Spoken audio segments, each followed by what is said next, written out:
Hello बच्चों, कैसे हैं आप लोग। उम्मीद करते हैं बहुत अच्छे होंगे और घर पे बहुत अच्छे से पढ़ाई लिखाई हो रहा होगा।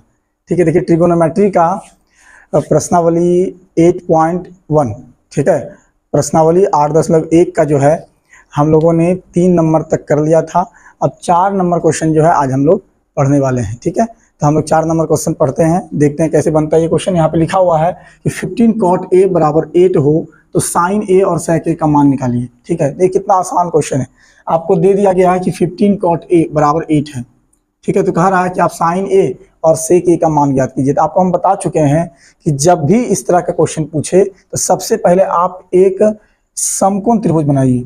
आप एक समकोण त्रिभुज बनाइए। तो मैंने एक समकोण त्रिभुज बना लिया ABC, जिसका कोण B क्या है, समकोण है। तो यहाँ पे लिखेंगे कि माना कि त्रिभुज ABC एक समकोण त्रिभुज है, एक समकोण त्रिभुज है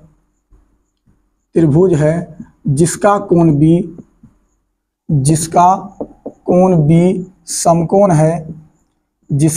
B समकोण है, ठीक है। देखिए एक समकोण त्रिभुज हम लोगों ने बना लिया ABC, जिसका कोण B क्या है, समकोण है।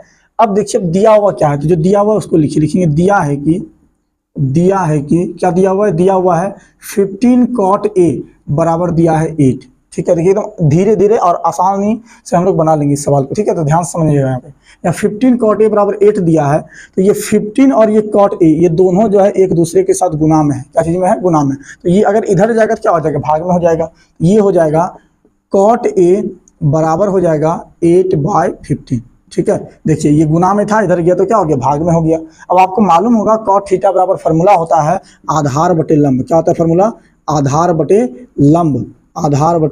लंब। ठीक है, आप एंगल ए से देख के जरा सा बताओ उस ट्रायंगल में ये आधार क्या है। तो जैसे आप यहाँ पे देखोगे तो आधार आपका हो जाएगा ये AB और लंब हो जाएगा क्या, लंब हो जाएगा BC। मालूम है आप लोग को कि जो सामने वाला होता है वो लंब होता है, जो एंगल बोले उसके जस्ट सामने वाला जो होता है वो लंब होता है, और जो उसमें सटा हुआ रहता है वो आधार होता है। तो उसी तरह से यहाँ देखिए ये सामने वाला कौन है, सामने वाला है BC, तो BC होगा लंब, और सटा हुआ कौन है, सटा हुआ है AB, तो AB होगा आधार। तो यहाँ पे आधार कह रहा है ऊपर में, तो आधार हो गया AB और लंब क्या हो गया, तो लंब हो गया BC। ठीक है, देखिए कैसे बना।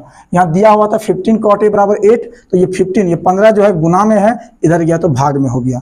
अब देखिए cot थीटा का फार्मूला होता है आधार बटे लंब। cot थीटा बराबर फार्मूला होता है आधार बटे लंब।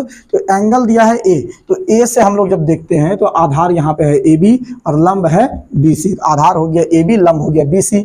अब देखिए तो अब इसका मतलब ये हुआ कि AB 8 है और BC कितना है, 15 है। AB 8 है और BC कितना है, 15 है। लेकिन इसीलिए AB बराबर 8 और BC बराबर 15। अब कहे थे हम इससे पहले जो क्वेश्चन बताए थे उसमें आपको समझाए थे कि यहाँ पे जो है AB का वैल्यू 8 है और BC का वैल्यू 15 है। ये जो है कंफर्म तो है नहीं, क्योंकि ये भी हो सकता है कि AB का वैल्यू और BC का ये अनुपात में दिया हुआ है, तो AB बटे BC दिया है, तो AB का वैल्यू 8 यहाँ पे है और BC का वैल्यू 15 है। तो ये थोड़ी हो सकता है कि 8/15 ही हो, ये हो सकता है कट के 8/15 आया हो। ठीक है, नहीं तो ये भी हो सकता है कि 16/30 होगा। ये बताइए हो सकता है या नहीं हो सकता है। कटाएंगे तो यही 8/15 हो जाएगा। 2 से अगर कटा के देखें तो उसी तरह से ये हो सकता है कि 24/45 भी हो, क्योंकि ये अनुपात है ना। तो अनुपात 8/15 दिया, इसका मतलब ये वैल्यू थोड़ी हुआ AB का वैल्यू 8 BC का वैल्यू 15, ये वैल्यू नहीं हुआ, ये अनुपात हुआ। तो AB का वैल्यू 8 है तो AB का वैल्यू हम 8 ना लिख के 8K लिखेंगे, और BC का वैल्यू 15 ना लिख के 15K लिखेंगे, ताकि कोई तरह का फिर प्रॉब्लम ना हो। क्योंकि कोई भी कह सकता है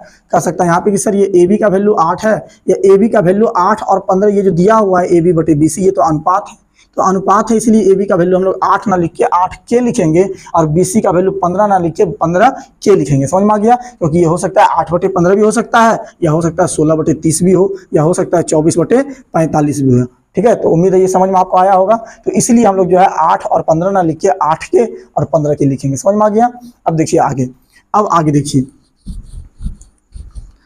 देखिए अब ये AB हो गया, BC हो गया, तो बच क्या गया, AB हो गया, BC हो गया, तो बच गया AC। तो हम लोग लिखेंगे AC = वाट। अब आपको मालूम है कि जब कोई भी एक समकोण त्रिभुज में 2 भुजा दी हुई हो और एक भुजा नहीं दी हुई हो, तब हम लोग वहां पे पाइथागोरस प्रमेय लगाते हैं। तो यहाँ पे सेम हम लोग पाइथागोरस प्रमेय लगा देंगे। तो लिखेंगे इसीलिए त्रिभुज ABC में पाइथागोरस प्रमेय से।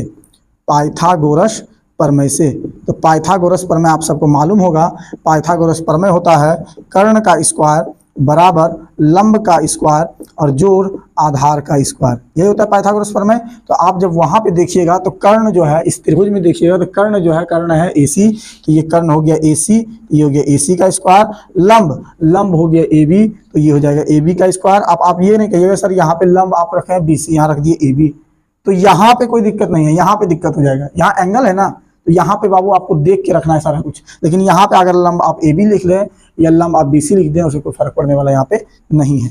अब देखिए आधार जो है वो आधार हो जाएगा AB, तो सॉरी AB तो लंब लिया है तो आधार हो जाएगा BC, ये हो गया BC का स्क्वायर।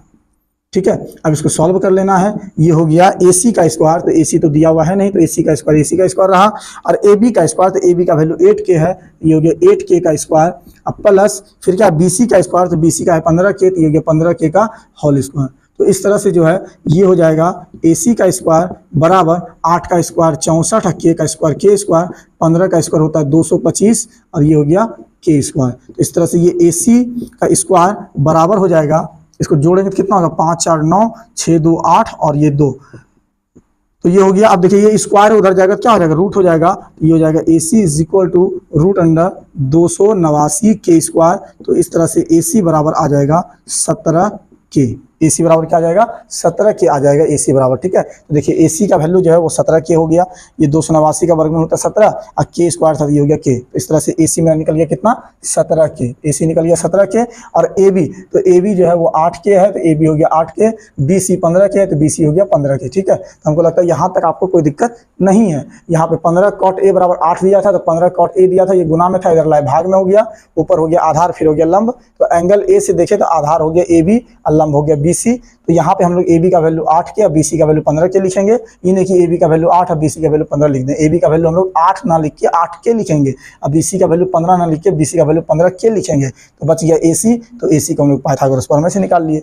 अब देखिए, अब जब सब भुजा मेरा आ चुका है तो जो कह रहा है निकालने वो आराम से आप निकाल दीजिए। यहाँ पे कह रहा है साइन A निकालने, तो हम लोग निकालेंगे साइन A, तो लिखेंगे अब साइन A। तो साइन A निकालते हैं, बताइए साइन A मतलब साइन थीटा का फॉर्मूला क्या होता है, साइन थीटा का फॉर्मूला होता है लंब बटे कर्ण, लंब बटे कर्ण। तो एंगल देखिए यहाँ पे A है, तो A से देख के जरा सा बताइए लंब क्या है, तो लंब यहाँ पे A से देखने के बाद लंब होता है BC, तो ये लंब हो गया BC और कर्ण हो गया AC, तो ये हो गया कर्ण AC। इस तरह से BC का वैल्यू है 15K और AC का वैल्यू है 17K, तो K और K कट गया, तो ये हो गया 15/17 और यही हो गया क्या आंसर। ठीक है, उसी तरह से sec A कह रहा है निकालने, तो हम लोग sec A भी निकाल लेंगे, लेकिन और sec A बराबर, तो sec थीटा बराबर फार्मूला होता है कर्ण बटे आधार, sec थीटा बराबर फार्मूला होता है कर्ण बटे आधार। तो कर्ण देखिए आप एंगल A से, तो कर्ण जो है वो AC है, और आधार जो है एंगल से देखना, एंगल A से आधार जो है AB है, तो आधार हो गया AB। ठीक है, तो एंगल A से जब देखें तो कर्ण हो गया AC का वैल्यू 17K है, तो ये हो गया 17K, और AB का वैल्यू जो है वो 8K है, तो ये हो गया 8K। इस तरह से K और K कट जाएगा, ये हो जाएगा 17/8 और यही हो जाएगा आंसर। ठीक है, तो उम्मीद है आपको समझ में आ गया होगा, बहुत ही हल्का सवाल था। मेन चीज़ है ये पॉइंट आपको समझना है बढ़िया से। यहाँ जो लिखा हुआ था 15 cot A बराबर 8 हो तो साइन A और sec A का मान ज्ञात कीजिए। तो 15 cot A बराबर 8 है, तो हम लोगों ने क्या किया कि 15 cot A बराबर 8 है, तो ये जो 15 है ये गुना में है, तो इधर आया तो क्या हो गया भाग में हो गया, तो ये भाग में मैंने कर लिया पहले।